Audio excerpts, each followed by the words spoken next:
என் பேர் பெரிய கருப்பன். நான் மதுரை மாவட்டம் வாடிப்பட்டி. நான் சில நாட்களாக தும்மல், இருமல், மூக்கில் நீர் வடிதல் ரொம்ப சிரமத்துல இருந்தேன்.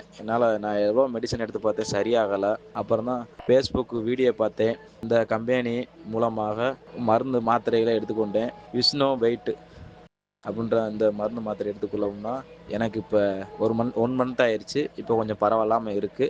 வி ஃப்ரேம் இந்த கம்பெனிகளுக்கு ரொம்ப நன்றி. பொதுவாக ஆஸ்மானாலே நெஞ்சில் தான் இருக்கும். அதாவது மூச்சு விட முடியாது, நெஞ்சை இறுக்கி பிடிக்கிற மாதிரி இருக்கும். டிஸ்னியான்னு சொல்கிறது. அந்த மாதிரி டைட்னஸ் ஆஃப் த செஸ்ட் வந்ததுன்னா என்ன காரணம்னா மூச்சே விட முடியாது. இதுக்கு அருமையான மூலிகைகள் கொண்டு தயாரிக்கப்பட்ட ஈஸ்னோவேட்னே பேர் வச்சுருக்காங்க. இந்த ஈஸ்னோவேட் கேப்சூலை என்னுடைய ஆலோசனைப்படி ரொம்ப சிவியராக இருந்தால் 3 வேளை போடணும். ரொம்ப சிவியர் இல்லைன்னா காலையில் ராத்திரி போட்டால் போதும். இதை பயன்படுத்தினா இந்த சீரழிக்கக்கூடிய சளியிலிருந்து நம்ம முற்றிலும் விடுபட முடியும் என்பது திண்ணம்.